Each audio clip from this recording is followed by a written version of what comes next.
Welcome back, my dear students. Hope you had a good luck. Well, not good luck. Hope you had a good practice of coding when you were doing what I just told you in the last lecture. I'll show you my solution in a minute. Let's go ahead and do it. All right, so here on index.php, you can see that I just made some conditions here for get requests, and then we are including those specific pages that we just moved on the last lecture, right? That's all we're doing there. All right. So you can go to your site nav and check to see if yours look like similar to mine. All right. So basically I'm sending the get requests and those pages are going to be included when I send those get requests. All right.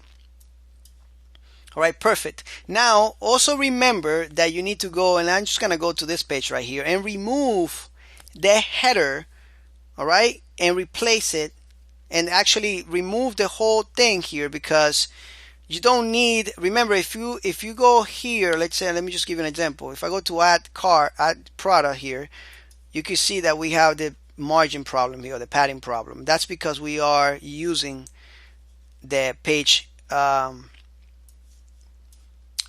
wrapper again when we're not supposed to be doing that.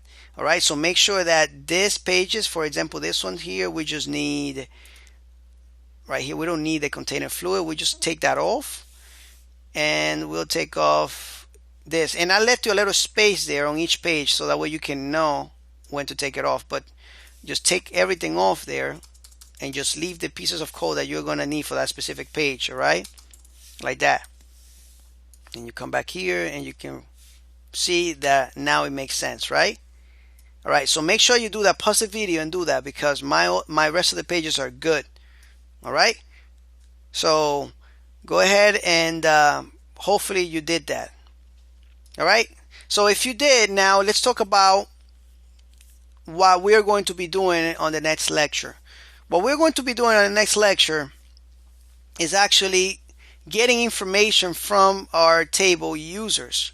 I want you to understand that we need to get that information here because we need to find out if an order was made, and if an order was made, what was the status and what was that from PayPal, right?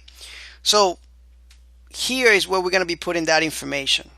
In the next lecture, we'll start coding this and the rest of the pages.